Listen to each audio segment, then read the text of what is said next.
Ang pag-uusapan natin sa video na to ay tungkol sa student visa, paano makapunta dito sa Spain through student visa pathway, at saka kung ano yung mga importante nyong dapat malaman pag bago kayo pumunta ng Spain at pag bago pa lang kayo dito sa Spain. Siguro nabanggit ko na yan sa mga previous kong video, pero atin ulit pag-usapan, no, para sa ating mga new subscribers at para sa ating mga new followers. Kaya kung balak mo pumunta dito sa Spain, ang video na to ay para sa'yo. Welcome to my channel, Nathaniel Travels. Napakadami ng mga kababayan natin ang gustong pumunta dito sa Spain, kahit na kung saan mang bansa sila naroon.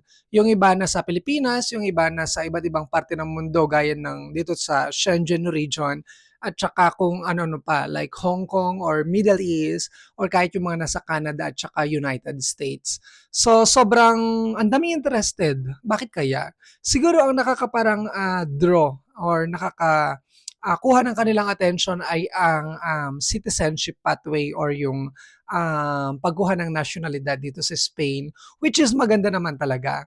Pero ang layunin nga ng video na to ay para busisihin or pag-usapan pa natin about student visa, kasi alam ko na hindi ganun kadami yung available na resources online. Bago pala tayo magpatuloy, disclaimer lang na ako po personally hindi ko ini-encourage yung ating mga kababayan na pumunta rito sa Spain para maging TNT or para yung kanilang status ay maging irregular or undocumented. Mas ninanais ko pa din na kayo ay makapunta rito sa Spain through legal means, no? Kagaya ng aking ginawa bago ako pumunta dito sa Spain. Kung pag-uusapan kasi natin yung legal means para makapunta sa Spain, ang student visa ay isa lang doon. Pwede rin kayo pumunta dito through tourist visa na magtutour, magta-travel, or family reunification, or pwede ring work visa, or pwede ring petition.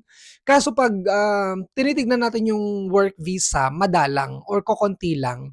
Normally, ang ginagawa nila sa work visa kasi kung meron silang kakilala dito, yung amo ang pumipirma or parang nag-sponsor ng kanilang work visa.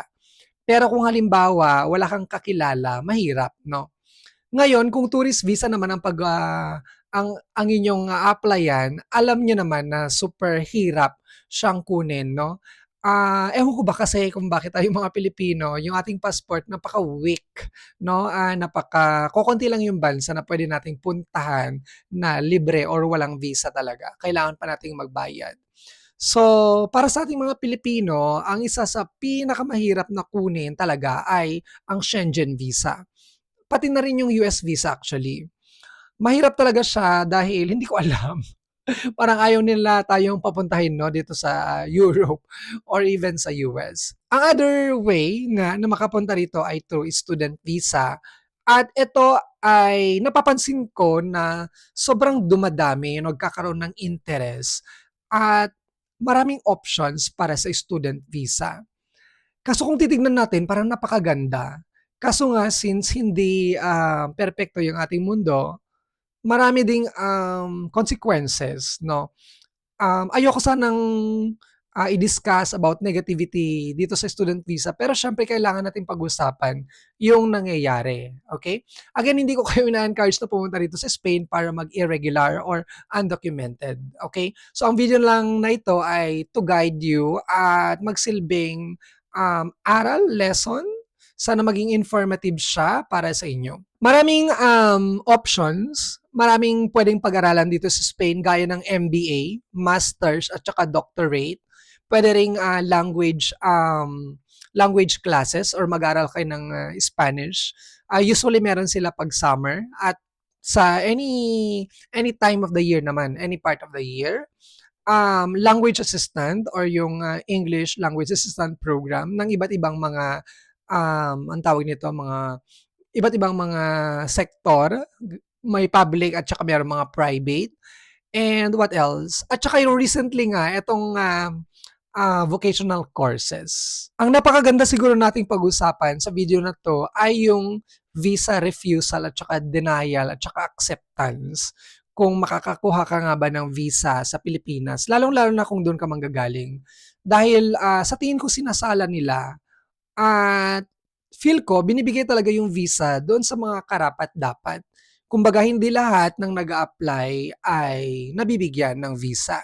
Which is nakabase naman 'yon dun sa inyong mga dokumento na isa-submit at saka yung, interview 'no, short interview sa isang, member na sa consulate ng Spain na nasa Makati 'no, sa Pilipinas. Sa tingin ko kung ang pag-aralan niyo dito sa Spain ay masteral, MBA or doctoral, sa tingin ko 98% yung approval or let's say 100. Sa tingin ko lang 'to ha, guys. Wala akong, information from, inside the consulate. Ito lang yung sa aking sariling pananaw. Kasi unang-una sa lahat, kailangan mo ng acceptance, from the university, lalong-lalo na kung legit naman yung university. And then, kung meron kayong scholarship pala or ang tawag doon is beca, na normally is galing siya sa ACID. A is, ang tawag dito, AECID. Tsaka meron pa yung isang ano parang Spanish government or entity na nag-offer din ng mga tawag nito, mga scholarship para sa mga Pilipino. Alam ko mataas yung passing rate ng visa. Hindi ko sinasabing 100% pero mataas. Another thing is sa language assistant program kung mag-apply kayo ng Ministry of Education. Kaso nga lang as of now, parang hindi pa nila na-finalize yung kanilang programa. So, mukhang hindi ata matutuloy this year. Although hindi ako sigurado kasi February na February 15, no?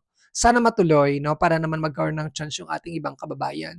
So, sa tingin ko, ito din is malaki yung chance na ma-approve yung inyong visa. Pero as far as I know, hindi lahat talaga nabibigyan. Another is kung mag-aaral kayo dito ng university, kung gusto niyo kumuha ng degree, feel ko mataas din yung chance. So, ang gusto kong pag-usapan pala is about dun sa vocational courses. Kasi ito yung recently na palagi kong nakikita sa mga posts sa social media. Lalong-lalo na yung kanilang slogan or advertisement na free tuition fee. Which is, kung titignan mo siya, parang nakakaengganyo siya. Ang daming mga agency ang nagsasabi nito, nag-o-offer ganyan. Pero on my part, parang meron akong doubt. Once na rin kasi ako nagturo sa, ang tawag dito, formation professional, itong mga vocational courses dito sa Spain. And yung mga estudyante ko kasi dati, 95% ay mga residente dito. Well, actually 100%, no? Ay residente dito. I mean, siguro more than half, mga Espanyol talaga. Yung iba, mga taga-Ecuador, Latinos, meron yung Americana, and sila naman ay mayroong resident visa or resident permit dito sa Spain. At pagdating naman sa age limit, I don't think na meron. Kasi meron ako na naging mga estudyante na talagang matatanda na. May mga 50 plus pa So, sa nationality naman, feel ko okay siya or i-accept nila kayo basta meron kayong residency. Ngayon ito yung naka-caught sa aking attention kasi parang nababasa ko recently na marami daw na deny na galing sa Pilipinas no, na nag-apply nitong free na tuition fee na to. Actually, hindi ko nga alam dati, pero ang alam ko talaga is merong free tuition fee or minimal payment. Mura actually yung kanilang bayarin dito. Ito yung vocational courses para siyang TESDA sa Pilipinas, no? Kung ako sa inyo, bago kayo mag-apply ng student visa for vocational courses, alamin nyo muna kung pwede ba kayo dito. Dapat mag-research din tayo ng content or magbasa. Kasi para sa akin, kung kukuha ka ng student visa, tapos mag-aaral ka dito sa Spain, to think na mag-aaral ka, iba pa yung lengguwahe nila, no? Dapat basic na sa atin yung reading, ng pagbabasa ng mga information. Unless iba yung inyong gusto talaga na gawin dito sa Spain. For me pala, isa pang point na gusto kong pag-usapan, hindi ako against sa mga agencies, no? Pero like for me, kung mag-aaral ka sa Spain, hindi naman siya parang ganun kahirap, no? Depende yan sa tao. Pero like for me, bakit ka pa kukuha ng agency? Feel ko hindi siya useful sa pagkuha ng visa. I mean, siguro useful siya in the part na bibigyan kayo ng information, sasabihin sa inyo, no, dapat ganito, ganyan, kasi meron na kaming experience dati na na-deny sa visa. Feel ko hindi mo na kailangan talagang kumuha ng agency kasi naman yung mga information is available na siya online. At saka pag nandito ka sa Spain, mag-aaral ka naman. So feel ko sanay ka naman na, no? Sa pagbabasa or whatever. Lalo kung language. So, kung pupunta ka naman sa website ng BLS, yun din lang naman ang the only third party, no, na pwede ka mag-apply ng visa. Nandun naman na lahat yung mga information nila. Siguro, tip ko lang sa inyo, kasi kung babasahin nyo talaga siya, parang napakasimple, pero in reality, hindi na natin alam kasi kung ano yung mga red flags talaga. Feel ko, ang isang rason kung bakit maraming nade-deny is financial capacity or yung bank statement. Kasi titignan nila kung, eto yung idea ko lang to guys ha, titignan nila kung kailan mo siya inopen yung bank, titignan nila kung bultuhan ba yung pag-deposit mo ng pera, gaano katagal na yung account mo, kung meron sigurong tong regular na transaction doon sa account mo. Kasi kung halimbawa, ngayon mag-apply ka, tapos last month, biglang pumasok yung 200,000 or 500,000, parang questionable yun, no? Feel ko doon. And then siguro, yung iba, kulang yung kanilang funds, kaya sila nade-deny. Dapat i-consider natin yung cost of living, lalong-lalo na kung siguro sa Pilipinas ka lang tumira or wala kang ibang experience, lalong-lalo na dito sa Europe, medyo mahal or mahal siya comparing sa Pilipinas. So, kailangan din nating i-consider yon. And kung meron ka namang proper documentation na galing sa school, kasi actually madali lang i-provide din sometimes yun no? Ng ibang mga,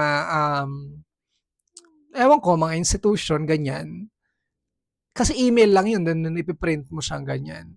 So feel ko dun pa rin sa financial capacity. Another thing, magkakaroon pala ng interview sa consulate. So, ano ba yung mga common na tinatanong? Doon sa case ko dati, yung isang tinanong is, anong gagawin mo sa Spain?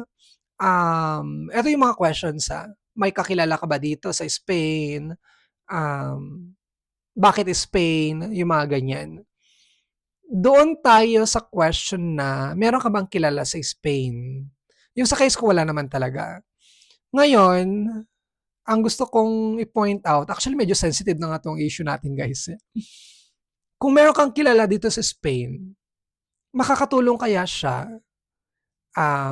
sa application mo or red flag? Makaka-apekto kaya siya no, sa application mo?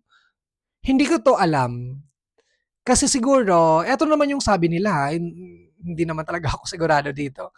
Ang sabi nila is like, depende daw ata kung ano yung sitwasyon ng kakilala mo dito. Kasi kung lahat ng mga information mo, like sa passport, birth certificate, and everything, syempre, isa lang yung address mo, no? Kung magsasubmit ka pa ng diploma, ganyan. So, yung last name mo, tapos yung address, and then siguro kung ma-check ng sistema nila na merong applicant dati na galing dito, mahirap siyang i-deny. Hindi ko sinasabing kailangan yung i-deny, no? Kung meron kayong kakilala dito, siguro, ang sabi nila, no, kung hindi maganda yung kanilang entry sa dito sa Spain or I mean sa Schengen area, kung nag-overstay ba sila or something like that.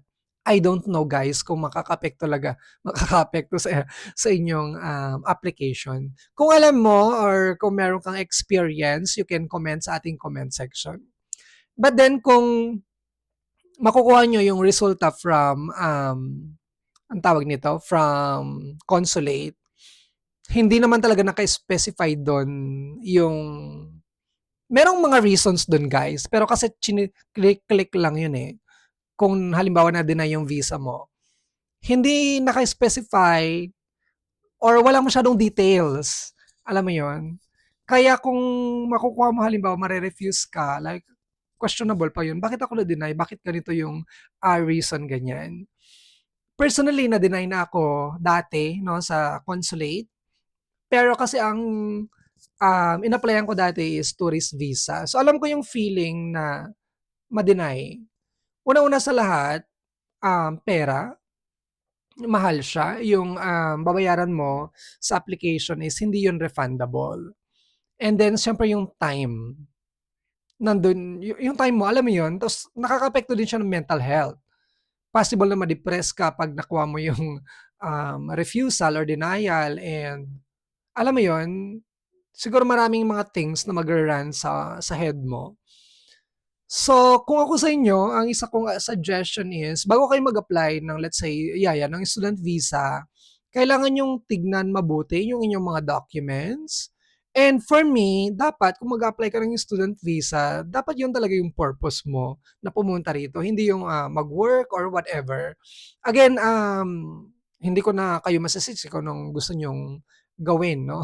Sa buhay nyo. But then, kahit siguro mga simple questions lang yung itatanong sa inyo, siguro mga 5, 6 na questions ganyan, depende sa'yo.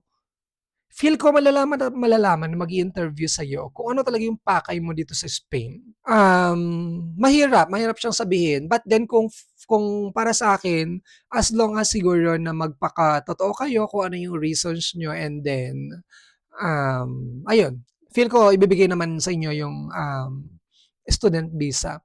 But then again, meron akong information na narinig, no? Chika lang ba siya or chismes, na marami daw mga Pilipino sa Pilipinas na nag-apply ng student visa papuntang Spain na nade-deny. Hindi to simple kasi nga pinagdaanan ko na rin na naranasan ko ring ma-deny. What are the emotions after the denial, no? Um, Nandun pa rin ba yung determination mo na mag-apply, ganyan? Ayun, pwede ka naman mag-appeal, guys, pero matagal. Matagal actually yung appeal. At hindi naman natin alam kung ano talagang nangyayari inside at kung ano yung tinitignan nila. Pero kung magre-research kayo at i-check ninyo, ang Spain talaga ay isa sa pinakamataas na denial about student visa, no? Sa sa Pilipinas, or ang Spain ang isa sa pinakamataas na may denial sa buong sa lahat ng mga countries dito sa Schengen area. Okay, so gusto ko lang bumalik ulit dun sa ano, ang tawag nito, sa refusal, 'no? Lalong-lalo na sa mga student visa na sa mga aplikante na nag-apply ng student visa para mag-take ng mga vocational courses. Kasi ang sabi nila, yung vocational courses daw na free ay para lang siya sa mga residente. Ngayon kung tourist ka na pumasok dito or wala kang papers, hindi ka mako-consider na resident, no? Kasi kailangan mo ng resident card, tsaka empadronamiento, ganyan. Doon ata sila magbe-base, ayan. Regardless if private man siya or public. Mayroon akong kilala, like sa school ko, from Canada naman siya, Canadian citizen. So I feel like open siya for any nationality. Pero parang yung ginawa niya is, kasi bago lang siya dito eh. Meron ata siyang address from na dito na before siya pumunta rito. Tapos hindi ko lang alam kung parang exchange student yon or may programa yung kanilang school. But then, nung dumating siya dito, saka lang din siya nagkaroon ng resident permit. So, medyo hindi klaro sa akin din yun. Pero nung una kong nabasa na free tuition fee para sa ang tawag dito, vocational courses, medyo nagda-doubt ako doon. Kasi hindi ko naman alam kung ano yung mga requirements ng mga school. Again, ito yung tinatawag nila dito ng formation professional na merong tatlong ang tawag nito, cycle or grado. Meron yung basic, medium at saka yung superior. Yung basic at saka medium, dun ata yung may free na tuition fee or minimal, let's say minimal in 1 year. Pero yung superior ata is kailangan mo magbayad. Sa public to pero syempre pag sa private or concertado, kailangan talaga. So, okay naman na magkaroon tayo ng ibang options na paano makapunta sa Spain dahil siguro meron tayong sariling, ang tawag nito, goals. Ako, masaya ako if makakapunta kayo dito ng legal and magkaroon man kayo ng opportunity. Kasi meron yung programa dito nila na job seeker visa. Etong job seeker visa ata is available lang ata siya for, narinig nyo na ba yun? Job seeker visa. for mga student na nagtapos ata dito ng bachelor's degree, degree courses, masteral or doctoral ata. Hindi ko alam kung kasama dito sa language school or yung mga vocational courses. Eto is magiging resident kayo, no, through a job seeker visa. At saka counted ata yun sa citizenship. And then it allows you na to look for job. Initially 1 year yung bibigay nila. Hindi ko lang alam kung pwede mo siyang i-renew or dapat kung i-renew mo na siya, meron ka ng kontrata, no, para nagaling sa employer. So dapat guys talaga, bago kayo mag-apply ng student visa, kailangan nyo munang, kung mag-agency man kayo, kailangan nyo munang kilalanin kung si agency is legit, no? Kung meron ba talaga silang napapalipad. Pera din kasi yung pinag-usapan natin dito at saka yung time, tsaka yung dreams ninyo. Kung halimbawa, super porsigido ka, super determined ka, tapos na-deny ka, alam mo yon, parang feel ko magkakaroon siya ng impact sa inyo emotionally and mentally, no? So sana hindi tayo dumating sa point na yon. So kailangan siguro nating pagplanuhan maigi, step by step, slowly. Huwag yung masyado tayong atat, lalo na sa mga documents, kalmado. At sana pala rin kayo, no, na makapunta dito sa Spain. Ayan. Marami pa naman ngayon, February, open pa naman yung mga application para sa mga language. English language assistant. Kaso parang feel ko this year is masyadong kokonti yung, ang tawag nito, parang ang daming naghahanap pero parang kokonti siya. Kumonti yung availability ng, ng language assistant kasi parang medyo hindi ata baka hindi matuloy itong sa Ministry of Education. Eh hindi lang naman Pinoy ang naghahanap eh. Meron din mga US, Canadians, tsaka marami nang nandito sa Spain na pwedeng mag-apply. So marami silang options. Marami tayong kalaban, no, pagdating sa language assistant program. Ang next naman nating pag-usapan ay kung ano yung mga important things na dapat nyo i-consider bago kayo pumunta rito sa Spain at siguro yung mga few months ninyo dito sa Spain. Sa tingin ko yung una, kailangan yung pagplanuhan yung laman ng inyong maleta. No, yun yung una. Kung meron kayong mga pagkain siguro or anything sa Pilipinas na mamimiss, kasi hindi nyo alam kung kailan kayo makakabalik no, or after a year or 6 months, yun siguro yung inyong ilagay. Baunin ninyo. Meron kasi mga Filipino products dito na hindi mo makikita sa mga Filipino stores. Nung pumunta ako rito, ang dala ko lang nun, ilang kilos lang siya. Konti lang.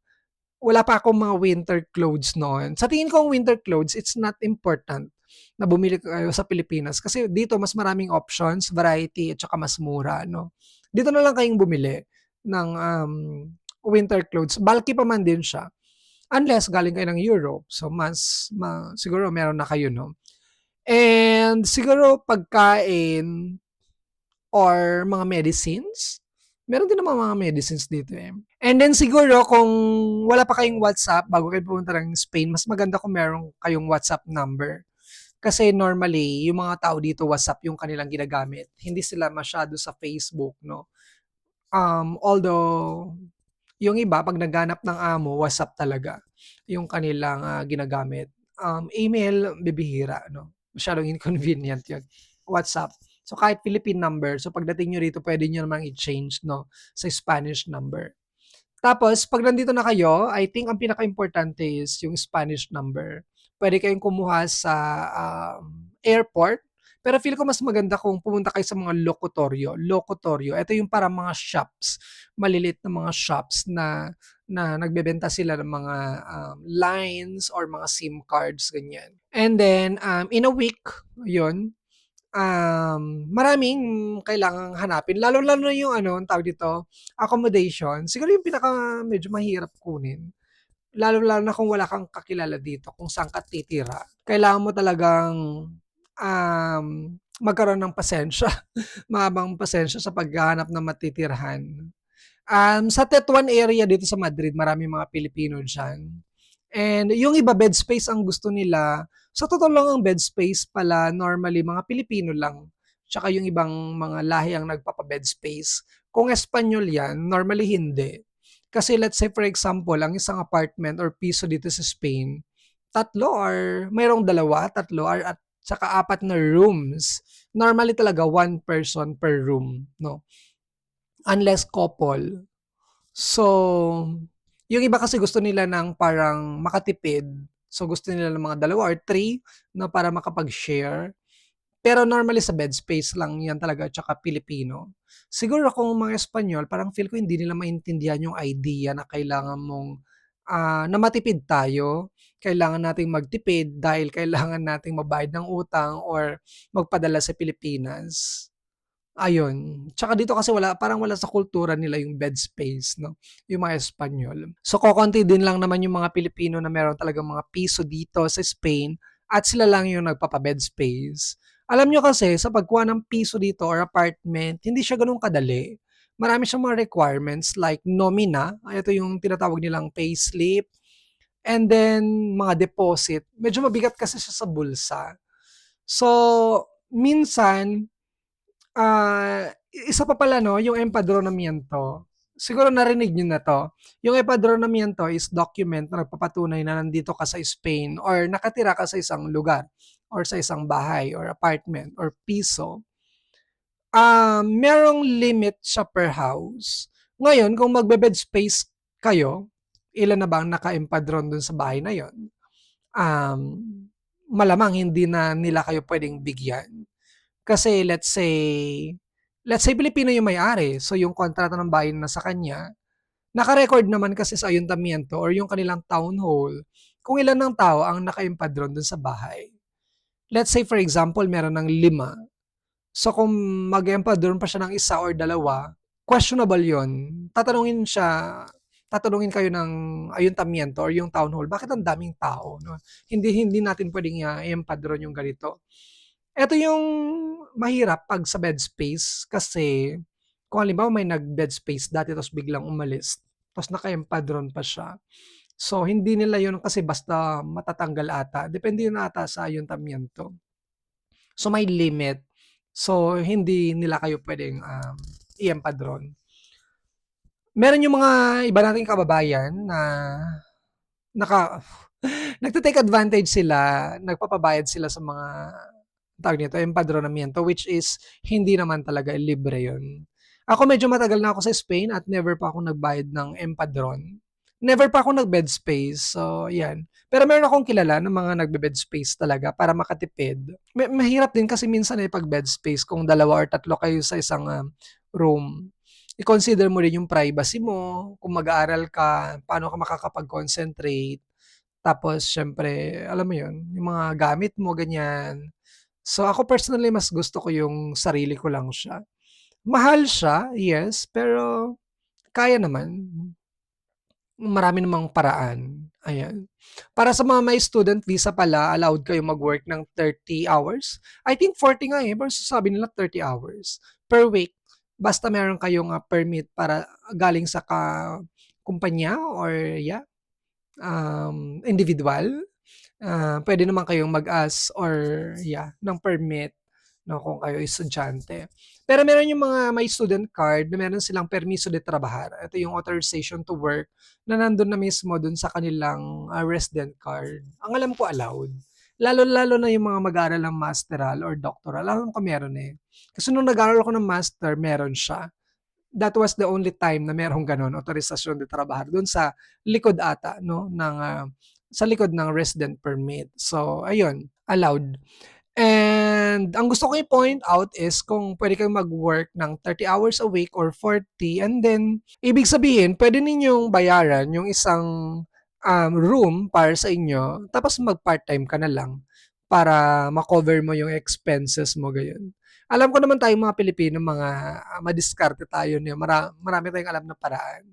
Marami ditong mga nagpa-part-time, yung iba under the table. Like for example, mag-aalaga ka ng aso, ng anak, or ng mga bata, matanda, or whatever, tutor, ganyan.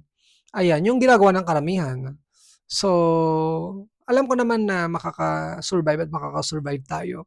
But then again, kung wala kang option, siguro okay din naman yung bed space. Kaya yun nga lang kailangan mo i-consider na, meron kayong kasama dito, ganyan. And Meron pala yung mga houses guys, no, mga piso na hindi porket nakatira ka doon is like pwede ka na mag-invite ng kung sino-sino. Lalo na kung mga ibang lahi yung kasama mo or mga Espanyol, hindi sila ganun, sanay sa ganung sistema. Alam mo yung sa Pilipinas kasi okay lang yun eh, na dikit-dikit kayong matulog or matulog sa sofa, ganyan, mag-invite ka ng mga friends sa weekend. 'Pag Pilipino siguro maintindihan as long as na magpaalam ka. Pero kung ibang lahi guys, hindi nila yan maintindihan. Dahil siguro hindi nila ginagawa or hindi sila sanay. Kaya okay din minsan na ang kasama mo mga Pilipino kasi hindi ka na mag-a-adjust 'no, sa food or, so alam mo yon mga kalakaran. Kahit luto ka pa ng tinapa or tuyo maintindihan nila. Pero kung ibang lahi ang kasama mo, hindi nila maintindihan, idedenunsya ka pa sa pulis 'no. Meron atang ganyan nangyari sa Madrid dati, nagreklamo sila dahil may isang Pinoy, kapitbahay ata nila, na nagluto ng tuyo, eh, mabaho daw. So, nireklamo, ayan. Nagkalat yan dati sa social media, eh. So, ayan. Na-try ko na rin yun dati, may kasama akong taga Brazil. So, sabi niya, "Ano ba yung mabaho na yun?" Kasi hindi nga sila sanay sa amoy. So yun, yun din minsan ang maganda 'pag Pilipino ang kasama mo. Pero yung iba ayaw nila ng Pilipino yung kasama. So ito yung mga kino-consider niyo dapat 'no 'pag nandito na kayo. Again, unang-una 'pag first week mo pa lang dito, SIM card napakaimportante, and then siyempre yung accommodation, yung matutuluyan mo, and then empadronamiento, at saka yung mga naghahanap ng amo. Ang hirap na dito parang nagiging ano na siya, eh, saturated, dumadami na yung Pilipino. Buti sana kung Pilipino lang yung naghahanap ng trabaho 'no, ang dami pa. Isa pa palang, struggle ng mga Pilipino dito is yung language. Unlike kung halimbawa mga Latinos, um, madali silang nakakahanap ng trabaho, pero 'pag Pilipino ta's hindi ka marunong mag-Espanyol, maghanap ka pa ng amo na marunong mag-English 'no, eh, hindi naman lahat marunong mag-English. Kung mga matatanda na 'yan, huwag na tayong mag-expect 'no, kasi meron sa kanila talaga hindi marunong English. Dahil nung nag-aaral sila hindi wala yung bilingual system kasi dito sa Spain medyo late, mga 2000 something lang 2008 ata nag-start. So, hindi nila gamay 'no, mag-English unless ginagamit nila sa work or ganyan. Pero yun nga, kung marunong ka mag-Spanish kahit yung mga basic lang, advantage mo yun sa paghanap ng amo, 'no? Kung mag-aaral ka naman dito, advantage mo yun sa mga classes, sa public ganyan, outside, magagamit mo talaga siya. So, ayun. So, kung nasa Pilipinas ka, I would, suggest na mag-aral ng Spanish language. Okay, siguro, eto muna yung mga pag-usapan natin sa video na 'to. Kung meron kayong, additional question, agam-agam, mga duda or kung hindi kayo nag-agree sa sinabi ko, puwede puwede kayong pumunta sa ating comment section. Dumadami na yung ating mga followers na nagkakaroon ng interest about Spain. Nararamdaman ko naggo-grow yung ating community. So, magke-create pa ako ng more videos. Nandito pala tayo sa room natin, hindi pa ako masyadong makalabas-labas. Ayoko ring mag-video sa sala kasi may mga kasama tayo dito. And masyado kasing malamig sa labas. Kaya nandito lang muna ako sa loob. Tsaka komportable naman ako dito sa room ko. Nandito yung freedom ko sa room na 'to. So, ayun. Again guys, maraming maraming salamat sa inyong, support. Kung hindi pa kayo naka-subscribe sa aking channel, please do so. Pinag-isipan ko nga palang, palitan yung pangalan ng channel ko 'no. Parang gusto kong gayahin si Tony, Tony Talks, Nathaniel Talks. Kasi bihira na lang ako mag-travel 'no. So, parang gusto ko na siyang palitan na lang, about life in Spain. Kahit wala tayong kinikita, go lang. Okay, so hanggang dito na lang siguro yung ating video. Maraming maraming salamat. Kita-kits po tayo sa aking next video. Hasta luego.